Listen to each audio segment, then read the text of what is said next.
இந்த ஆடிக்கு நம்ம சென்னை சில்க்ஸ்ல up to 50% off combo offer, uniform sari collections எல்லாம் சேர்ந்து சேவிங்ஸும் பிளாஸ்ட், கலெக்ஷன்ஸும் பிளாஸ்ட். நம்ம தி சென்னை சில்க்ஸ். தமிழ்நாட்டுல எல்லாமே சேஞ்ச் ஆயிடுச்சு. உங்க நகையையும் சேஞ்ச் பண்ணுங்க. உங்க பழைய நகைக்கு கிராமுக்கு 150 ரூபாய் கூடுதலா வாங்கி புது நகை எடுத்துக்கோங்க. அதே கம்மி சேதாரம் தான் உங்க லலிதால மட்டும்தான்.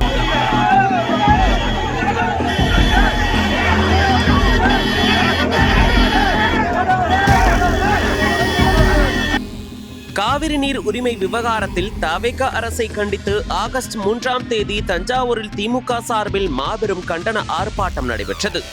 இந்த ஆர்ப்பாட்டத்திற்கு தலைமை தாங்கி பேசிய தமிழக சட்டமன்ற எதிர்க்கட்சித் தலைவர் உதயநிதி ஸ்டாலின், முதலமைச்சர் விஜய் மற்றும் நடிகை குறித்து சர்ச்சைக்குரிய கருத்துக்களை தெரிவித்ததாக குற்றச்சாட்டு எழுந்தது. கூட்டத்தில் எழுந்த திரிஷா முழக்கங்களுக்கு பதிலளிக்கும் வகையில் அவர் பேசிய சில வார்த்தைகள் இரட்டை அர்த்தம் கொண்டதாக புரிந்து கொள்ளப்பட்டு பெரும் சர்ச்சையை ஏற்படுத்தியது. இந்த விவகாரம் தொடர்பாக தவேக மகளிரணி சார்பில் தஞ்சாவூர் கிழக்கு காவல் நிலையத்தில் புகார் அளிக்கப்பட்டது. அதன் அடிப்படையில் உதயநிதி ஸ்டாலின் மீது 9 பிரிவுகளின் கீழ் வழக்கு பதிவு செய்யப்பட்டது. அதைத் தொடர்ந்து ஆகஸ்ட் 4ஆம் தேதி காலை சென்னை நீலாங்கரையில் உள்ள அவரது இல்லத்திற்கு சென்ற தஞ்சாவூர் காவல்துறையினர் உதயநிதி ஸ்டாலினை அதிரடியாக கைது செய்தனர். அவர் போலீஸ் வாகனத்தில் தஞ்சாவூருக்கு அழைத்து செல்லப்பட்டார். இந்த கைதை தொடர்ந்து தமிழகம் முழுவதும் திமுகவினர் வீதிகளில் இறங்கி தீவிர போராட்டத்தில் ஈடுபட்டு வருகின்றனர். குறிப்பாக திமுக தொண்டர்கள் மற்றும் நிர்வாகிகள் பல்வேறு மாவட்டங்களில் முக்கிய சாலைகளை முற்றுகையிட்டு தவேக அரசை கண்டித்து சாலை மறியல் போராட்டங்களில் ஈடுபட்டு வருகின்றனர். திருச்சி, மதுரை, கோவை, சேலம் மற்றும் நெல்லை போன்ற முக்கிய நகரங்களிலும் அரசு பேருந்துகளை மறித்தும் டயர்களை கொளுத்தியும் திமுகவினர் தங்கள் எதிர்ப்பை பதிவு செய்து வருவதால் தவேக அரசு கூடுதல் போலீஸ் பாதுகாப்பை பலப்படுத்தியுள்ளது. அதே சமயம் உதயநிதி ஸ்டாலினின் பேச்சை கண்டித்து தவேகவினர் மாநிலம் முழுவதும் போராட்டத்தில் ஈடுபட்டு வருகின்றனர்.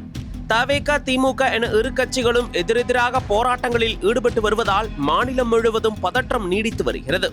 இந்த நிலையில் புதுக்கோட்டையில் தவேக அமைச்சரின் காரை திமுகவினர் மறித்து போராட்டத்தில் ஈடுபட்ட சம்பவம் பெரும் பரபரப்பை ஏற்படுத்தியுள்ளது. உதயநிதி ஸ்டாலினின் கைதை கண்டித்து புதுக்கோட்டையில் திமுகவினர் போராட்டத்தில் ஈடுபட்டு வந்தனர்.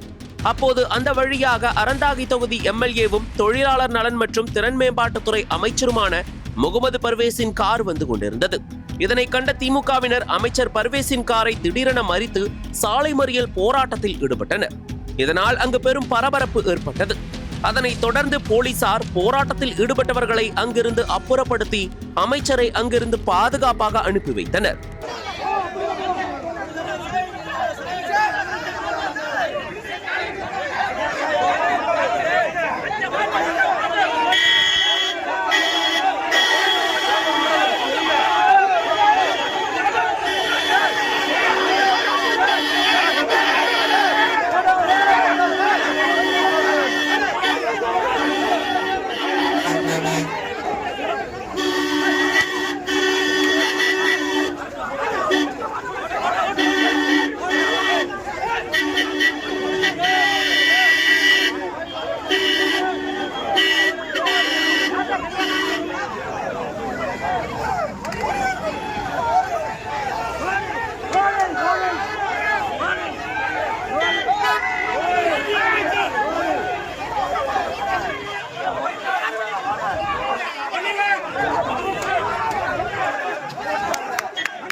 சரியான சம்பவம் எதிர்பார்க்கல. சரியான சம்பவம்.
அனல் பறக்கும் செய்திகளை அப்டேட் செய்து கொள்ள நக்கீரன் களத்தை இப்பவே சப்ஸ்கிரைப் பண்ணுங்க.